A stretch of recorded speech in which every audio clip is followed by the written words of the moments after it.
as we are we're about to board. We're still standing on the queue, checking our passports. 4 youth guys, they surrounded me. They said, "Ma'am, how are you?" I said, "I'm okay." They dealt with my luggage. As they broke the luggage, cocaine dropped. Sure. Out. Boom. Lindiwe is a survivor, author and advocate who has overcome incredible challenges, including drug trafficking, imprisonment. She travelled the world trafficking drugs into South Africa, but was caught in Argentina. You know what my father said? That's why I always say, God, I thank you for my parents. My father said, "Nyanda, please do not worry about us. Just take good care of yourself because you are far, far away, whereby we can't even come and visit you." So you probably heard about trading. I won't lie, I've started a month ago. So I've been trading on Pocket Option. I'm definitely not the most experienced trader, honestly. So I use chips like social trading, signal indicators, where you can just copy trade and follow the predictions. This strategy doesn't require a huge amount of knowledge from you. You can start by practicing, but you're gonna have to make a payment to do so. You have a wide range of payments to choose from, including bank transfers, Visa, MasterCard, and cryptocurrencies. Personally, I use cryptocurrency and I have managed to withdraw a couple of withdrawals to my crypto wallet. Follow the link, register, and get 2 times your deposit using my promo code JUST100.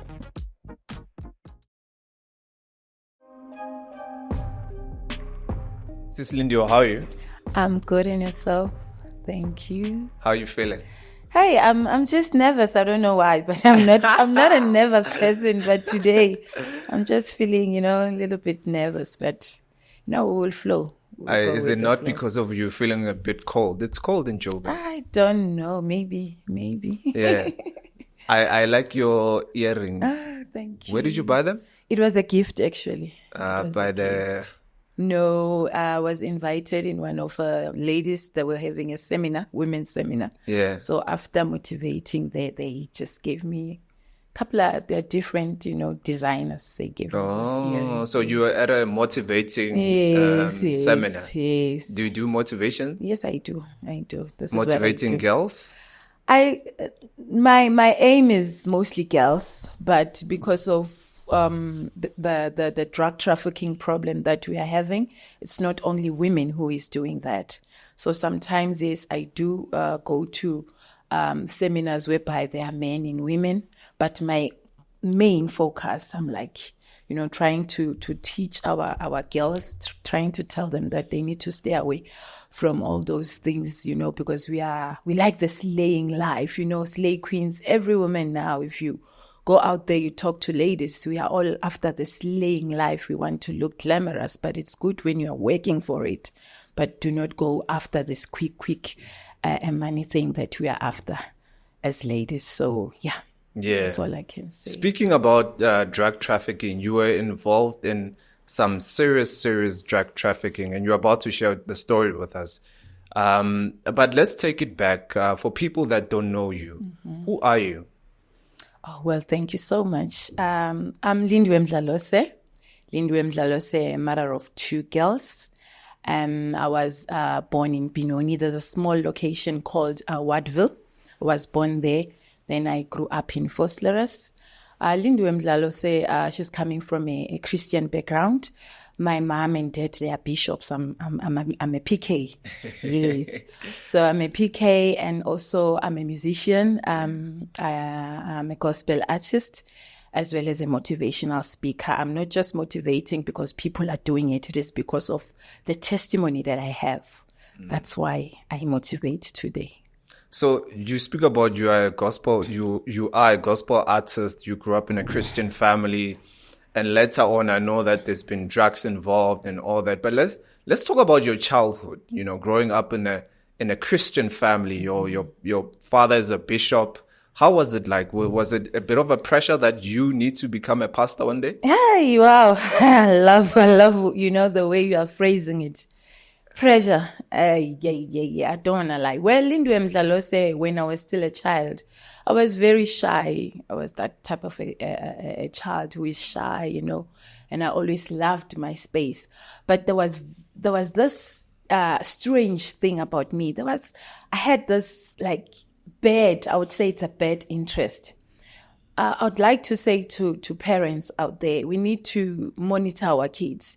There are some, interests that we have as children, and our parents, they will not be aware of that. When I grew up, I was always fascinated by, those girls who are slaying, like I said before. Like I used to, when I would watch movies and I would see those kind of ladies, I would say, I want to be like those girls, So I grew up, loving to have this kind of glamorous life, flashy life, soft life, as we say in our days. So it was very hard for me because in my house where I'm coming from, my father is a bishop, my mom, every time we must be in church, praying, fasting, whether you like it or not.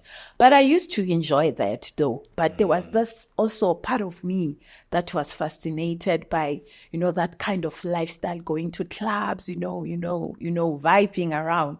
So it was a pressure because my other leg was inside the church and the other one was outside the church. So I think that's what pushed me into the world of, drug trafficking, because I wanted that, flashy life. Mm-hmm. When was the time when you had the taste of the flashy life? Because all your life, in your childhood, you were in church. Mm-hmm. But there's a time whereby you went to, the club and you drank alcohol, smoked this and that. Yes. Tell me about that time when you finally got to taste that flashy life. Okay. It all started in 2008. Like I said to you, I'm a musician. So around 2008, I was working with my aunt, our legend, Utobo Mdlalose. Wow. She's into Mpakanga. She's the one who groomed me in terms of stage, appearance, for me to be a musician, a good musician. So I was working with my aunt, and in 2008, we started with tours going to Durban. Most of the times I was going to Durban to go in and promote her music. So, I started, my eyes were like open now to see that, okay, things are happening. I mean, the entertainment industry now I can see that this kind of lifestyle that I'm looking for, I'm about to live it. So I met those other ladies, they were slay queens. I don't want to lie. What pushed me to be closer to them is because of their lifestyles. That time, we were doing promotions. Sometimes Auntie would get gigs, but they were not really paying me the kind of money that I wanted that would give me the lifestyle that I was looking for. So I had to join these girls that I met, and I saw them that they've got what I want. I introduced myself to them, told them that I'm Lindiwe, who is like fascinated, with the kind of lifestyle that they are living. And then they were like, wow, really? But, I kept on asking them. I understand that we were all in the music industry, and they were making more money and I was not making money. So what made me to be closer to them? I wanted to know, how are they making it? Because they were living large. So I then asked them that, girls, I really want to be with you because, I just want to enjoy like you are enjoying. They said to me, are you brave enough? Because what we are into, yes, we are musicians, but we are not making our money from the music industry. There's just some particular things that we are doing, and we would really want to know that, are you brave enough, strong enough to join us? I said to them, as long as I'm going to make money, I think I can do whatever. You didn't care? No, because remember, I told you when I was still young, I think the age of 13, 14, 15, 16, around there, I was like fascinated with this life. And my parents were not aware because I was this shy and a quiet child. But now that I met this kind of ladies that I've been dreaming, to have around me, I said, I'm in. So they said, well, if you are saying you are brave enough, you are strong, we are into drug trafficking. do you know what's drug trafficking all about? I said, yeah, I know. It's just you travel, maybe you go to Cape Town or Durban, go and, collect drugs, you come back. They said, yeah, you are correct, but our own, we are doing it internationally. So they said to me, are you brave enough? I said, yes. They said, well, if you say so, we are going to introduce you to our boss. Then he will tell you more about the business that you are doing. So that's how I was introduced into the world of drug trafficking. The time when you meet these girls, then you had to meet their boss. How old were you? I think I was around 24, 25, somewhere there, 24, 25, 26, if I'm not mistaken. Mid-20s. Yes, mid-20s. Jeez, and you're still looking like, a young person who's very attractive. Yes, big time. Tell me about the day when you met the boss. Well, they said to me they are going to introduce me to their boss. And yes, it did came to pass. Yeah. They went to see their boss and they told their boss about me. And then the boss said, okay, you can bring her along. They took me to the boss, went to the boss's house.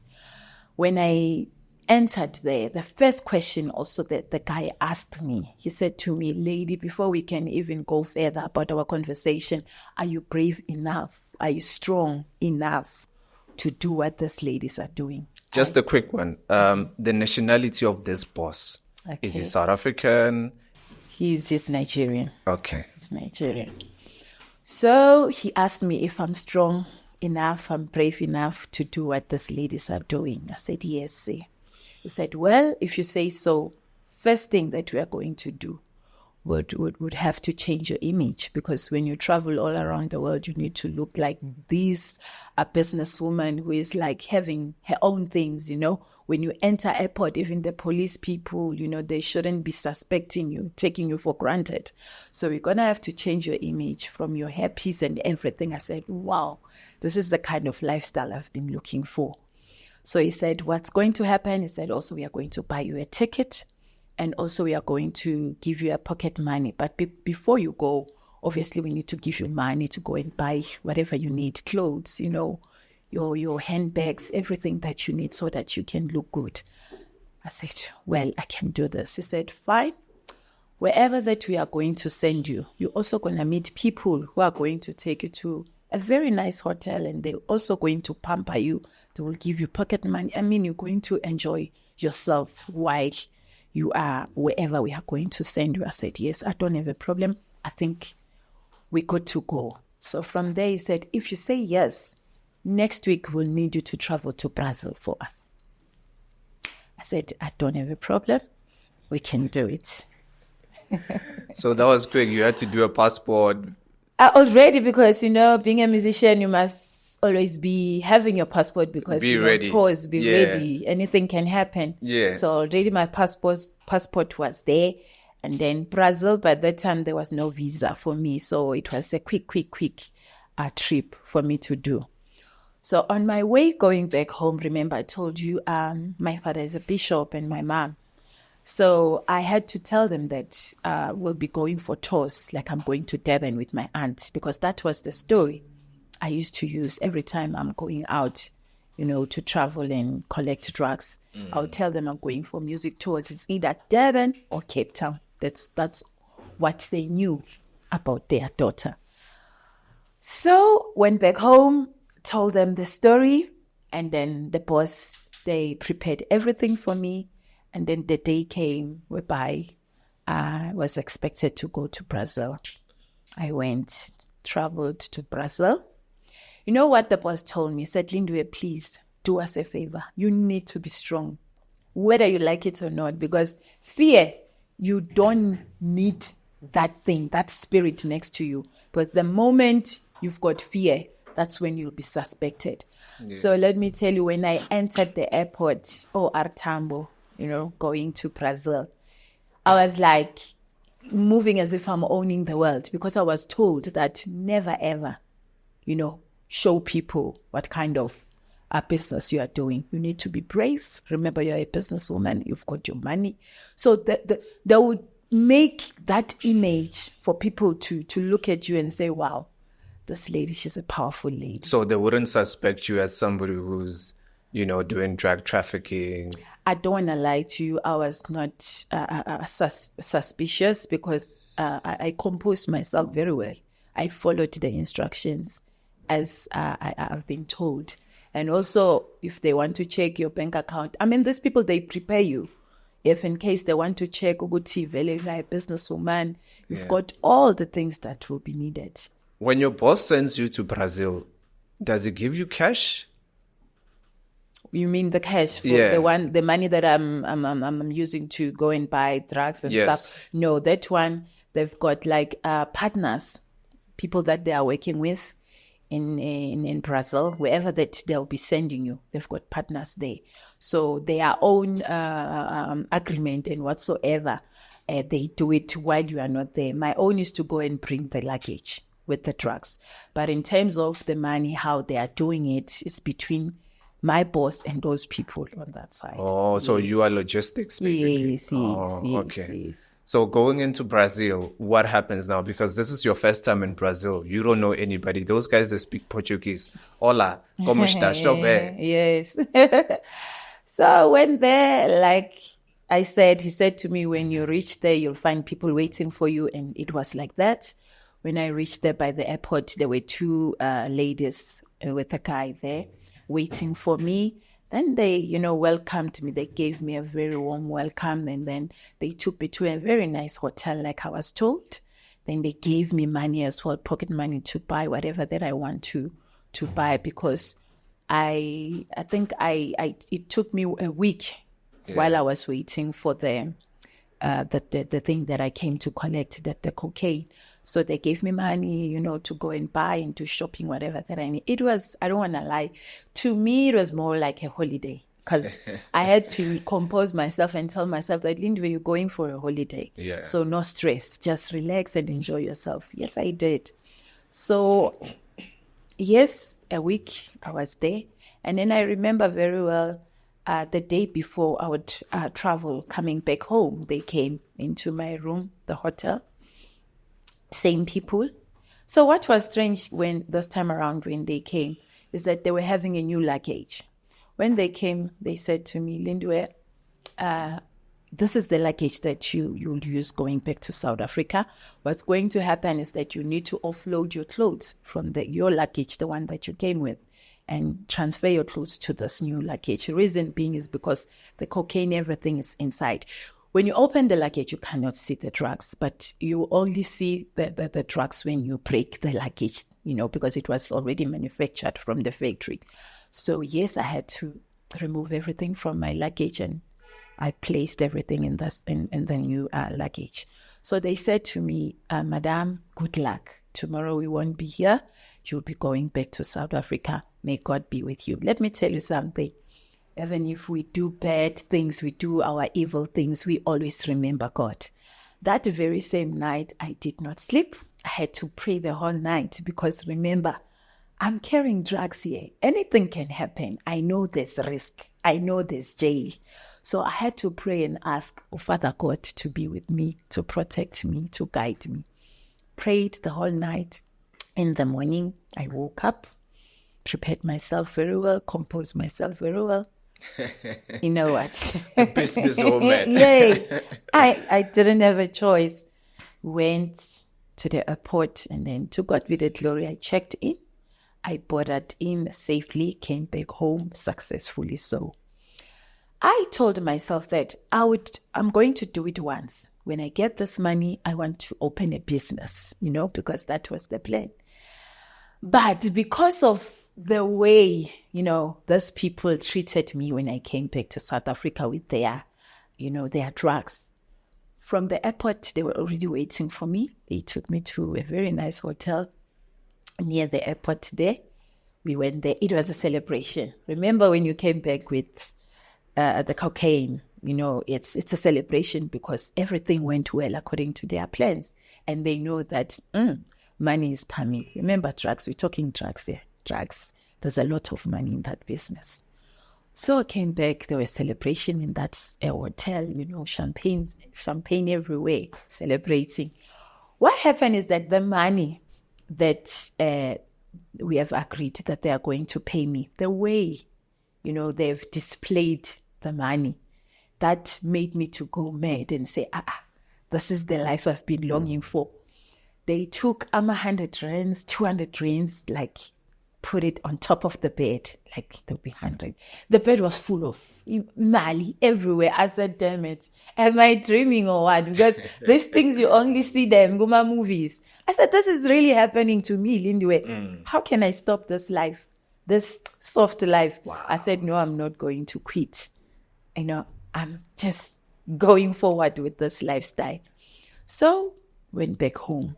Remember, I'm just a normal child who told her parents that I'm going for a music tour.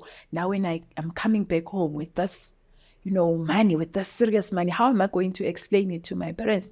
The best way to do it, Lindiwe would just buy like groceries, buy those things that would not make them to be suspicious, because remember, I'm still under their roof and they know nothing about all I'm doing, and I don't want them to know. So what I did with my money, when I came back to Brazil, I started living the life that I wanted to live. Started to slay around now, wearing expensive clothes, change with Brazilians, you understand me? And I'd go to expensive clubs. There was a club I used to go to, Taboo in Sentin. I'll go to those kind of, high class levels, whereby when you buy your champagne, it's like 3,000 or 5,000. I used to show off, because those days, it was like more like a trophy for a lady like me who was into drug trafficking. All these Nigerian guys would like salute you. So I felt like I'm owning the world. Do you understand? You get you get the story. Yeah. So I would like spend my money just like that. I would go anywhere I want to go. If I want to go for a holiday, maybe in Durban or wherever, or in Sentin, or just go and book myself there in a hotel in a nice. I used to, to show off. So that's how I was like introduced, and I started living my life, and I started seeing this, life I've been longing to live happening. And then I said, wow, I've arrived. What was the agreement between your boss and yourself in terms of logistics? You going to Brazil, then coming back. How much did you guys agree on? Thank you for that question. But, as a motivational speaker, I don't like to mention figures. Okay. Because I would get people who are saying to me, when Sis Lindiwe, you went into drug trafficking because of you wanted to slay around. But look at me, I don't have parents, and I'm left with my siblings. I'm taking care of everyone in the house, and I'm not working. Please help me, I want to do this. So I don't like to mention figures, but around 2008, the money that they were paying me, it was good money. It was decent. It was good money. I don't want to lie. It was because of I was hiding it. I could not spend it in a very decent way or a proper way, whereby I would buy like something that I would say today I'm owning, to have an ownership, maybe a house, a car, because I was still young and my mind was like, all I wanted was to show off. But to me, it became a lesson. And today I'm teaching other people, Luguti, whatever you are doing, whatever small money that you have, you must use it wisely. Because hadn't been, if I did use it wisely, I wouldn't be where I am today, but I'm not regretting, because it was a process, part of a process where God wanted to teach me a lesson so that I can teach others. Do you think there are people that are doing the same thing that you did, but then they took the money and then they invested into good things? Yes, there are. There are people who did. What are some of the things that they would do with real estate? Invest in businesses and stuff like that? Yes, I do know people who are into businesses, and they've got themselves houses and they've got cars. Yeah, there are people who are living a good life out of this drug trafficking money. So it's just because of me, like I said, my mind was just not stable in a proper way to channel things in the right way. After a successful mission, obviously you came back with a cargo. Everybody was praising you. Mm-hmm. What now? Because you got the life that you were looking for. You've got the money. You are able to buy groceries, and you are praying. And at the same time, you're into criminal activities. What happens next? Okay, after me coming back from Brazil, I said to myself, I'm not going to continue, but because of now the lifestyle that I'm living, now I'm enjoying life. So my boss, obviously, he called me. He said, Lindwe, come, we need to talk. So I went to see him, and then he said, I've got another business opportunity for you. We would want you to go to India. Can you go to India for us? I said, yes, I can do India. I don't have a problem. So they prepared everything, bought me ticket and stuff, traveled to India, went to India. Fine, I enjoyed myself like I did in Brazil. So now in India, the story was this. I went to India to buy men's suits. I've got a shop in South Africa, so I'm going to buy suits because they've got nice suits there. So the problem with me while I was in India is that on my way coming back, while I was in the airport, what was suspicious, it was my bag, because this time around I was having this very long, big, huge bag because of these suits that were inside. So I was not aware, Oguti, there were police who were just, roaming around just to look around and check if there's anyone who is suspicious of something. So here is Lindiwe with this trolley. I'm busy struggling. This luggage of mine is very heavy. I'm pushing it and I'm losing my steps. Then there comes this police guy. Now I was thinking he's just a nice guy. He's trying to help me. He came. He said, how are you, ma'am? I said, I'm good. And yourself? Where are you from? Let me tell you something about India. Those days, I don't know now. When you say you're from South Africa, wow, they salute, they worship as South African people because of Mandela. So they used to call me Mandela. So this guy came, he said, wow, we said you're from South Africa. I said, yes, Mandela. Hey, let me help you. What's inside your bag? Hey, I can see that you are struggling. I said, no, I've got a shop in South Africa. I'm selling men's suits. So this bag is full of men's suits. So it's okay, let me help you. He pushed the trolley. We went inside. As we were about to check in, I saw another police guy. He came. He said, how are you, ma'am? I said, I'm fine. He said, where are you from? I said, I'm from South Africa. I said, Mandela.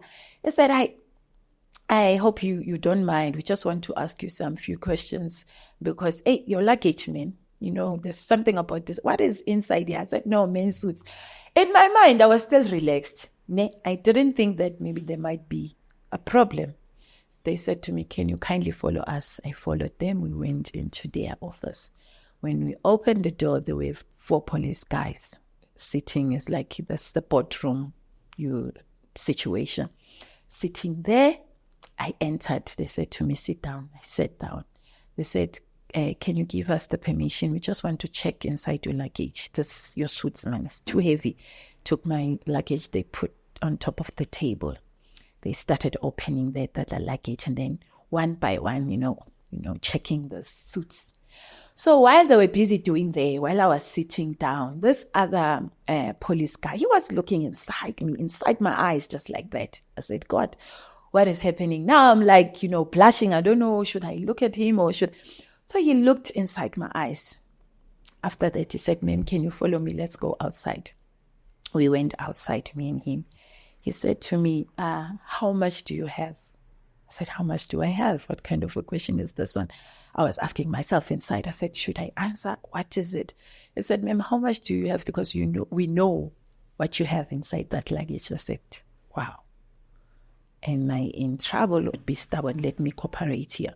I said, please say, give me some few seconds. Let me check inside my wallet. Checked. Fortunate enough, I was still having $1.5. Checked. I told him, I said, I've got $1.5 in my wallet. He said, okay, I'm coming back. He went inside.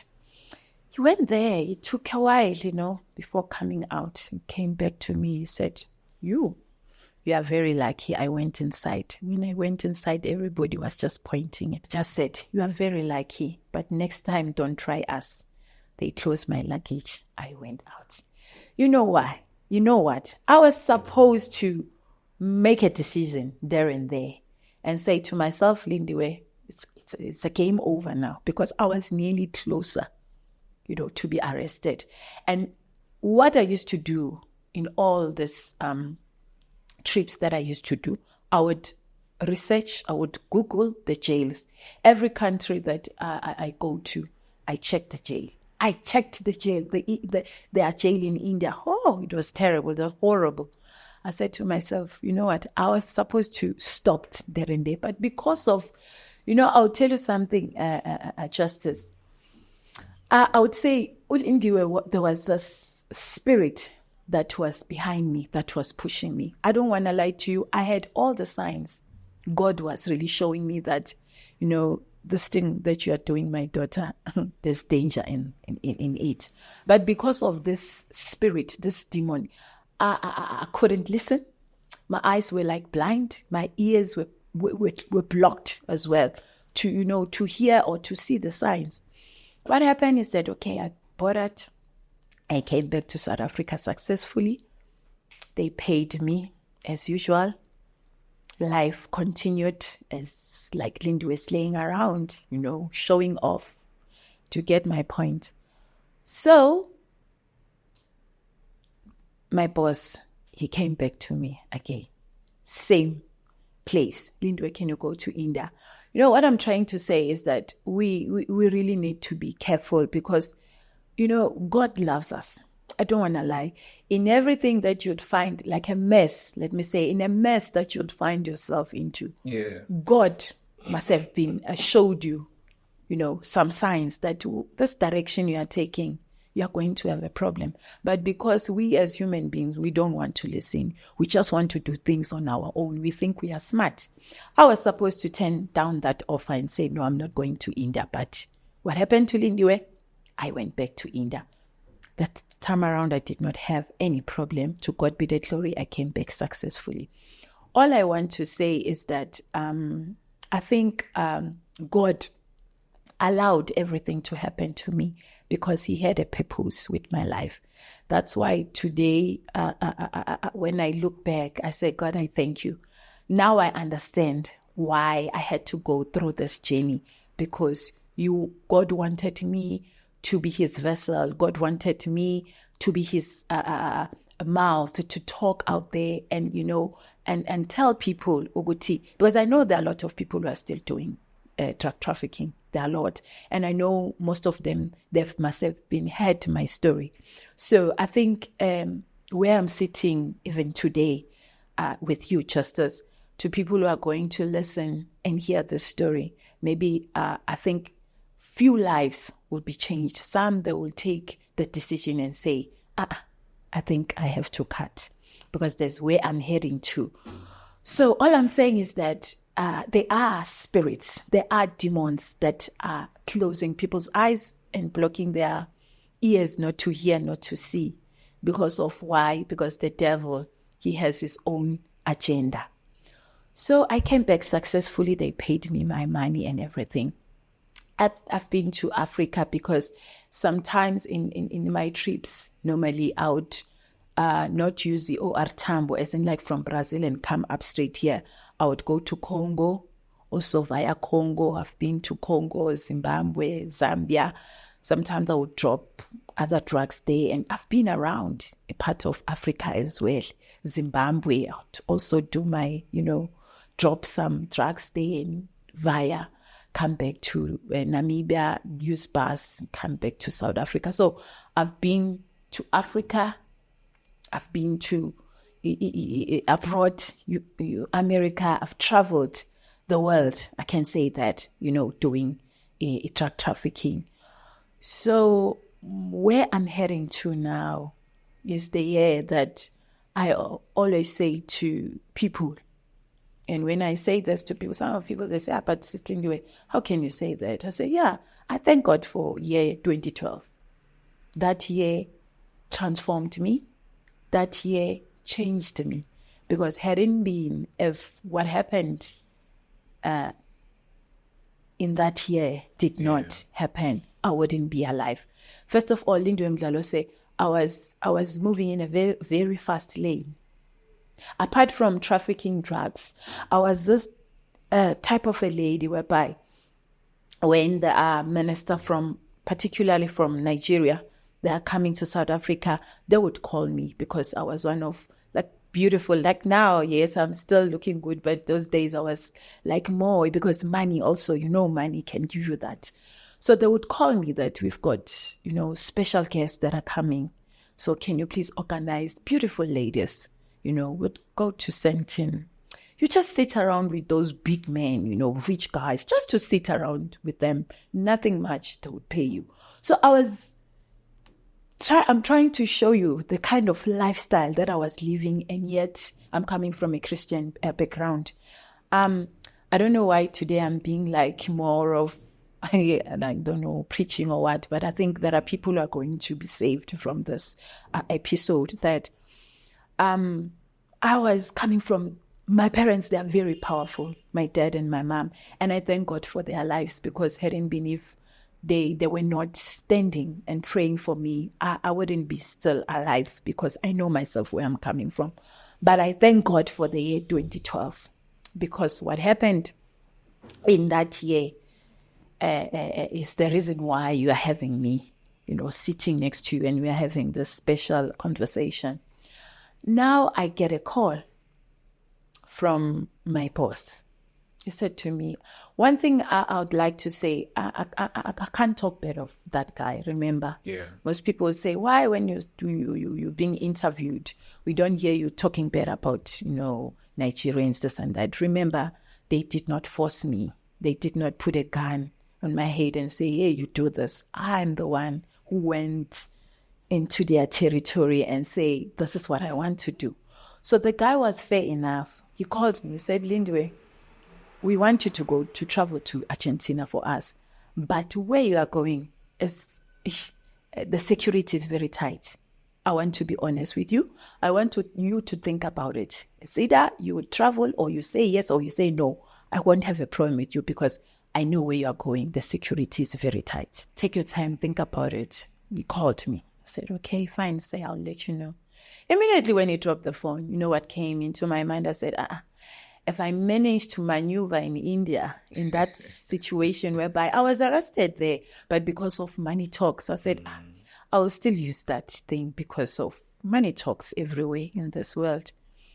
I called him in that very same day. I called him back. I said, Sarah, I'm ready. Anytime you want me to travel, I'll travel to Argentina. Let me tell you something. I just as in that very same week, God showed me a dream. Before I traveled, I was still here in South Africa. Well, they were still busy preparing for me to travel. I had a dream. In that dream, I saw myself. I was in the airport as usual. I was not aware that the luggage that I was, busy, dragging, pulling, it was having a hole. So everywhere, I'm like passing, evidence was just coming out of, cocaine was just dropping out of the luggage. And then in that dream, still in the dream, I was busy, pulling the luggage. I was not aware. All I just saw 4 huge guys surrounded me. They said, ma'am, can you please follow us? And then that was the end of the dream. God was showing me that this time around, my daughter, you will not make it. But because of, remember I said to you, because of what? The spirit that was behind me, pushing me, Ogoti, no matter, even if I can see that God is showing me that this time around I'm not going to make it, I kept on saying, I will, I know how to drive this car. No, I'm smart enough, So I said, no, man, it's just a dream. I'm not going to entertain it. Well, they did all the preparations. The day came. My boss said, okay, today, my dear, you go well. May the Lord be with you, because I told you where you are going. It's not really, the security is very tight, but I believe you will come back successful. I said, I will, amen. Went You guys are praying. I don't want to lie. Praying. Even them, while you are not, while you have traveled, you are not around, they pray for you. Were you guys doing fast for you? A chain prayer? Are you serious? I'm telling you. For a successful mission? I'm telling you. You don't have a choice. You don't have a choice. We all pray to God. Even if we know that God does not want me to do this, but we continue doing that. Traveled, went to Argentina. Let me tell you something. While I was still inside the flight going to Argentina, I started having this fear, I said, I never, Lindiwe, never ever. When I traveled, I would not experience that kind of, feeling good. I'm not comfortable. It's like something is going to happen. Discernment was coming in. Yes, Yeah. I started feeling that way. I said, I ignored the feeling. Reached the country where in Argentina. They were there waiting for me, welcome to me. Hey, madam. They took me to a nice hotel. Same thing, gave me money, everything. Fear, while I was still in Argentina in that week, I couldn't enjoy myself. Well, the day came now. The last night that I would spend in Argentina, and then the following day I would travel back to South Africa. I prayed the whole night, as usual, prayed. Fear, busy praying, but something is telling me that, girl, don't do this. This time around, girl, you're on your own. The morning, prepared myself, composed myself very well, tried to be strong. This time around, when I was there by the airport, by the door, just to enter the airport, I felt like I started sweating. I said no. I could feel, my body was giving me signs that this time around, Lindiwe, I started sweating. I said, this is not going to happen. I said no. I started rebuking it. I said no, this is not going to happen. I checked in. As we are about to board. We're still standing on the queue, checking our passports. What happened is that they on the screen, I just saw flight delay. That's it. Immediately I saw that message. I had a small voice in my ear. It says, you are the cause of this delay. After some few seconds, it happened exactly as in the dream I told you. 4 you guys, they surrounded me. They said, ma'am, how are you? I said, I'm okay. They said, can you please kindly follow us? We just want to ask you some few questions. I just, I felt good. Yeah, this is happening. You know what came into my mind? I saw my mother's picture and my father, like in front of my face like this. I started, feeling like I want to cry. I hold myself. I said, what am I going to say to these people? Because I could sense that it's happening. It's happening. Yeah. We went to the office. Opened the office. They said, ma'am, when they opened the office, my luggage was there on top of the table. They said, can you kindly give us permission to open your luggage because we suspect there's something that is illegal there. I said, okay. He opened my luggage, took everything out. They can't see anything. They can't find what they are looking for. They were talking in Spanish. Came back to me and said, ma'am, please, with due respect, we don't have a choice, but we need to break your luggage. There's something inside here. Whether we like it or not, we feel there is something. Hey, tears just dropped down on my face. They dealt with my luggage. As they broke the luggage, cocaine dropped. Sure. Out. Boom. This other police guy said to me, but why? Such a young and a beautiful lady. What's wrong with you? Why? Do you know what's the meaning of this? I said, yes. He said to me, the only favor that we are going to do for you is to give you a phone and you talk to your family or your husband or your boyfriend. You tell them that you are arrested. We don't have a choice. We have to arrest you. Oh, I cried. You know why I was crying? I said, the humiliation that I've brought into my family, how are they going to carry it? How are they going to manage it? Because remember, my father is a bishop and my mom, they are preaching. How are they going to stand in front of people and preach while I'm arrested? I had no choice. I said, the only person that I would talk to is my father because you men, at least you are strong. I said, let me talk to my daddy. And also I was having a very good relationship with my dad. I said, Madlula, Baba, what I'm about to tell you, I'm expecting you to do anything, whether you can just disqualify me as your daughter or you do whatever. because what I'm about to tell you is about to break you down. I said, what is it? Talk to me, Madlula. What is it, Nyanda? Ngithi, Daddy, you know, all this while I was busy telling you that you and Mommy, telling you that I'm going for music tours with you, Auntie. It was all lies. I was busy, you know, doing drug trafficking. Currently, as I'm talking to you, I'm in Argentina. I'm arrested. You know what my father said? That's why I always say, God, I thank you for my parents. My father said, Nyanda, please do not worry about us. Just take good care of yourself, because you are far, far away, whereby we can't even come and visit you. Just take good care of yourself, because we want to see you one day. I just broke down. I cried because I was not expecting that. I said, upon all this humiliation, upon all these bad things I've done, look at this man. He is telling me that I need to take good care of myself, because they still believe in me, Lindiwe, who is more like I'm a killer, because what I was bringing into our country, I was destroying the country.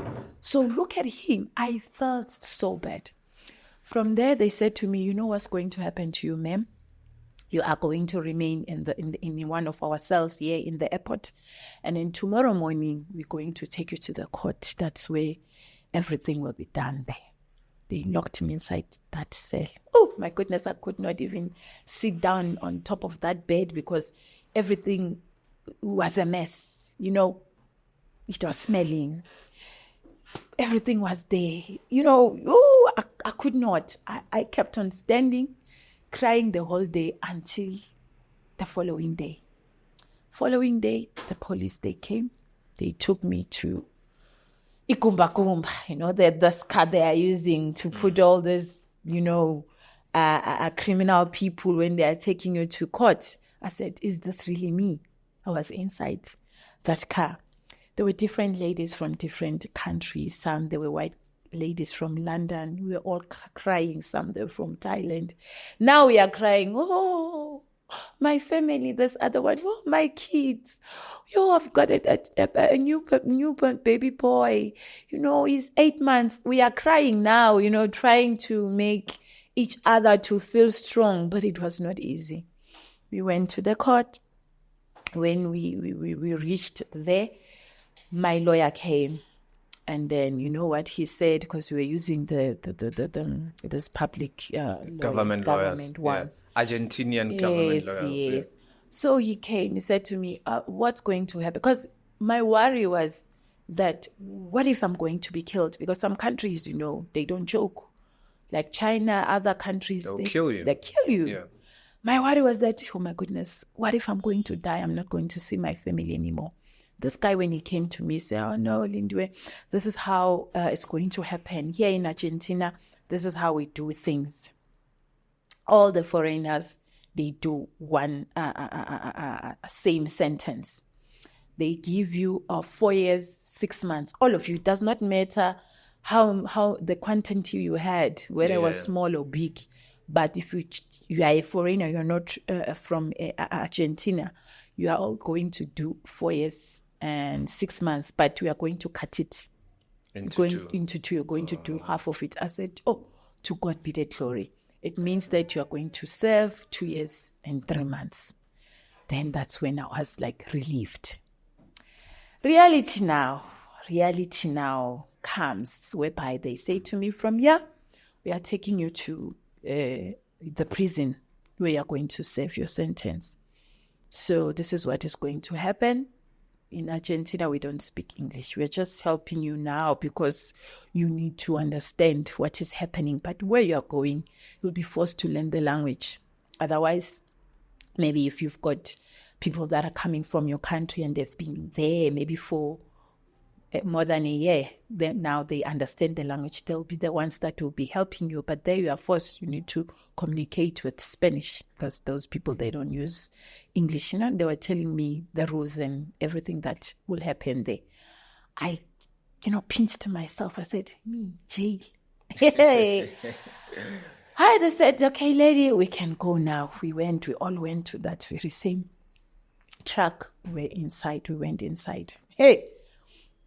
When we were approaching the prison, you know the walls now. You could feel now, yeah, this is happening. The energy, yeah. You know, you could feel this is prison. Like, really, I'm going inside there. Went inside, they opened the gate. I said, my goodness, I couldn't take it. To be honest with you, Justice, for the first 3 months, I haven't tried to commit suicide. You know why?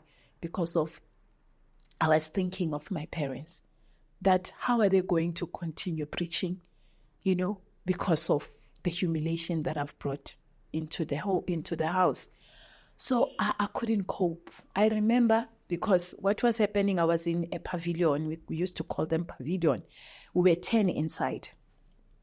We're having our rooms, 10 ladies from different countries. So we would have like a kitchen whereby we would go and prepare whatever that you want. There's food inside the prison that they're serving. Yeah. But if you've got people outside, they also bring food for you. You can be able to cook for yourself and stuff. That's the reason why we're having that kitchen. So I went in the kitchen.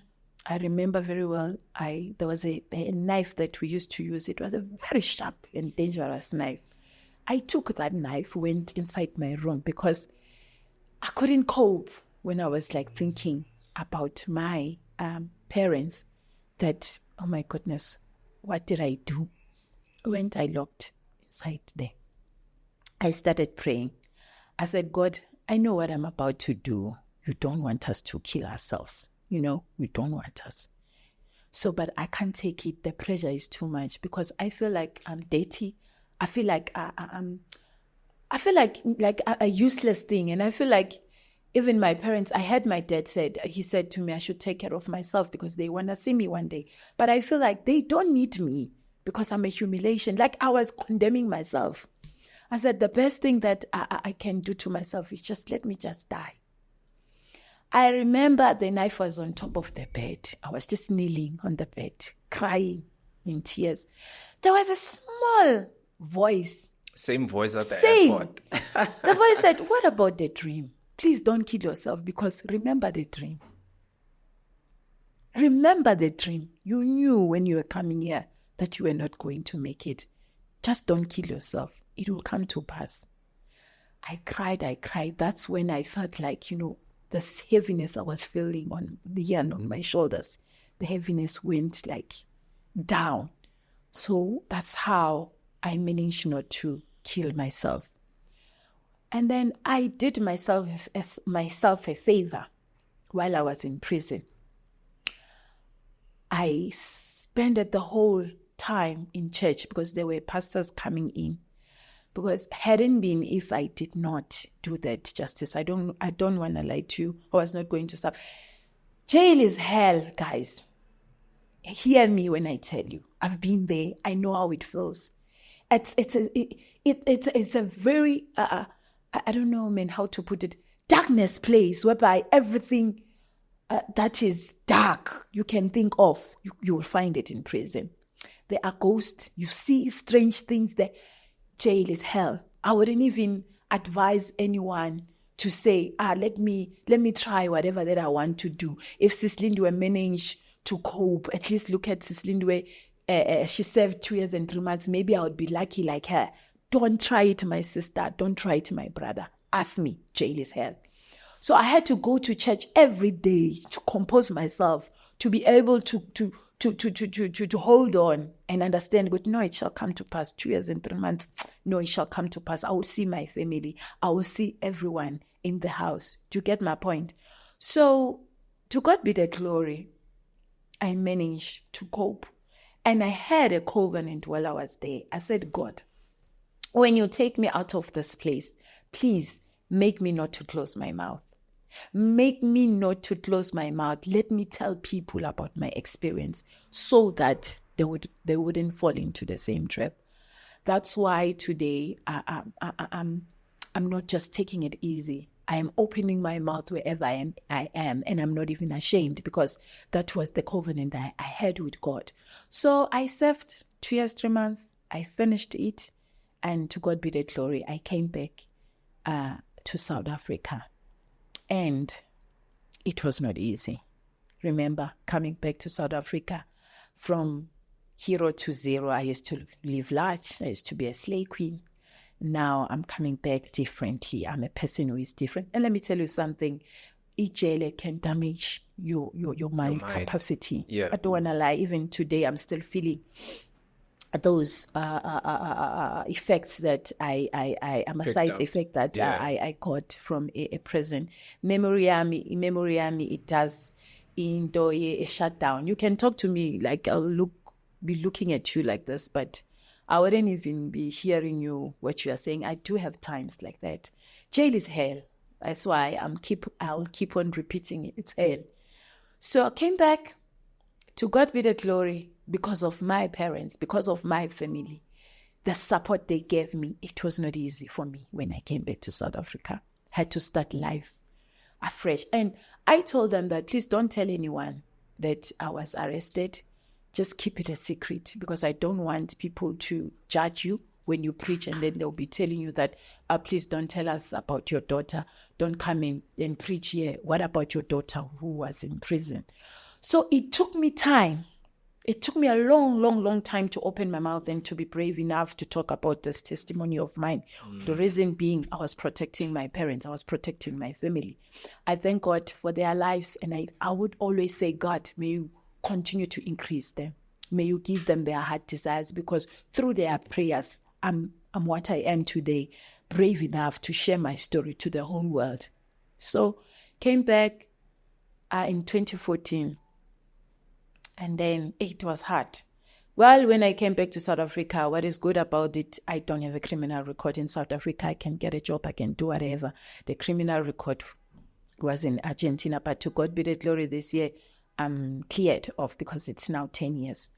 So it took me a very long time to stand in front of people and talk. I remember it was 2019. The day I'll never forget that made me to say I'm a motivational speaker. I want to share my testimony with people. I was invited by this other lady. We were fellowshipping in the same church around that time. She's having an organization. She's a person who is like fighting against the GBV. She was raped by her cousin, if I'm not mistaken. So she was having a seminar whereby she invited different speakers to come and motivate. I was sitting at the back. I was with Umamfundi Swami. I came with Umamfundi Swami by then, Nabantwana Baki. While listening to their stories, this powerful women sharing their stories, hey, I felt like screaming and shouting out of the blue while I was sitting. I said, what is happening? And then the small voice again. You know, that small voice is God. I hope you understand. God comes with this, small and very sweet voice. God said, he said, what are you waiting for? Don't you know that the nations are waiting for you? When are you going to open your mouth? I forgot that I had a covenant with God. It is very dangerous to have a covenant with God and you don't keep it. God will not give you peace. You will never have peace until you fulfill what you said you will do before him. Hey, I felt like screaming and jumping out of my skin because this voice was very soft but harsh this time around. That was the day I had to open my mouth on our way back when Umamfundisi Nabantwana Baki, they were taking me to my place. I said, Mom, you know what I'm about to share with you? Nobody knows about this story. We are the first person. Because Umamfundisi used to say to me, I used to be in the worship team, used to say to me, there's something great about you. I can see you are a very good worshiper, but there's something beyond that. There's something, when I look at you, you've got this greatness, but I can't explain it. So when I shared this testimony, I said, Mama, yazi, sonke lesikhathi njoba mina bengingekho, njoba sengibuya nje, bengiboshiwe mina I was like trafficking drugs, yabo. So Atu Mama, I said it. There's something very powerful about you. I said, the reason why I'm sharing this story with you is that today I felt something I never felt before. While these powerful ladies were sharing their stories, I felt there was this voice came into my ears. The voice was very soft but harsh. And it said to me, what are you waiting for? Don't you know that nations are waiting for you? And then Mamfundi said, yes, please, from now on, don't close your mouth, my daughter. Run with this testimony. Never look back. That's when I started to be bold enough. Then when I went back home, I told them that Mom and Dad, I called everybody. I said, I'm sorry what about to tell you, but I'm ready now to share about my testimony. My dad said, I knew that the day will come because you told us that you had a covenant with God. Although it's not easy for us, me as your dad, I'm strong enough. I don't think we're going to be humiliated. This is a part of your calling. This is what God wants you to do. So we have to support you no matter how hard. Yes, my mom was like not comfortable about it, my sister. But because of the covenant, I said, I'm not going to please my family. Let me rather please God because I had this covenant with God. That's when I started to be bold enough, my brother. Yeah. I went to Tolisedi, Phosphorus, because it happened in December 2019. Then we're about to experience into a COVID. I went like early, I remember 2020. They gave me an opportunity they were so excited, the principal and the teachers, when they hear me sharing my testimony. They said, no, we need you. Went to different classes. You know how students they are. They've got this tendency of not listening to, more especially when you are not a teacher, you're just a person just coming to tell us about their nonsense about drugs because they are taking these drugs. They don't want to hear about when you come and motivate them. But to tell you, that's where I realized, I said to myself, this is a calling. Because every time when I stand in front of them, I start introducing myself. I'll find them being like, making noise, showing me arrogance, as in like they don't want to listen.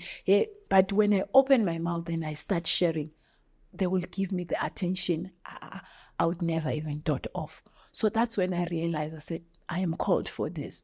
So in a nutshell, as I'm like about to unfold this beautiful conversation that we have, is that I want to say to people, let us learn to be content.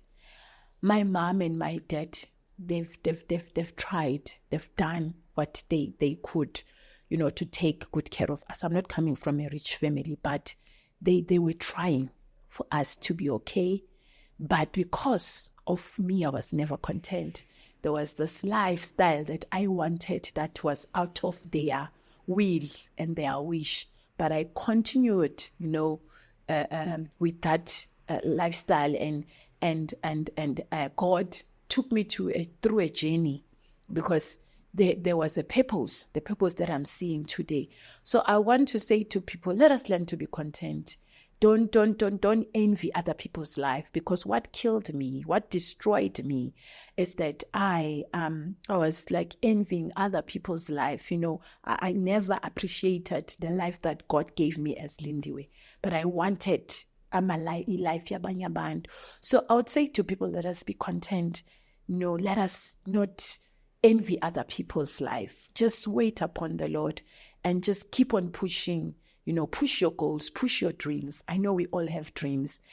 Stay on your lane and believing in yourself. Know that one day, someday, you will become what you want to become. Let's not want to, run after all these quick money things, cash things that are happening around us. Let's wait upon the Lord. He knows what we want, and in His due time, He knows what to release for you, the blessings that you've been asking Him. So I thank God. I really thank God for what happened, like I said, in 2012, because here I am, I'm a transformed person, came back, life was not easy, difficult, no money. And as I'm still trying to build this empire that I'm still trying to build, there are times whereby I feel like I want to give up. I don't want to lie. There are times where I feel like, why am I even motivating? The devil will come to me and say, look at yourself, compare yourself now and before. Remember before, when money located you everywhere you were. You were not looking after money, but look at you now. It's like the more you want to do good, it's the more you are suffering. That's the enemy. Trying to shift me from the position, because he's got his agenda now, his evil agenda. He wants to take me back, but I refuse. And I thank God because I have this support system of the family that I have that are praying for me, that please God, do not make her to go back, even if things can be hard. Let her stand and be what you want her to be. So thank you so much. This is the testimony that I have as Lindiwe Mhlalose. Sis Lindiwe, thank you so much. I thank God for your testimony. I pray that whoever who's going to watch this, it can be anybody. It can be anybody who's currently in the position that you are in, and maybe it will make them not to continue with what they are doing. And this is what we need to do. We need to share the hope, you know. We need to share the hope of God and find a way to do the right things and allow Him to lead us. You are a living testimony. So thank you. I thank God for your life. I thank God for your testimony. Thank you so much for your time.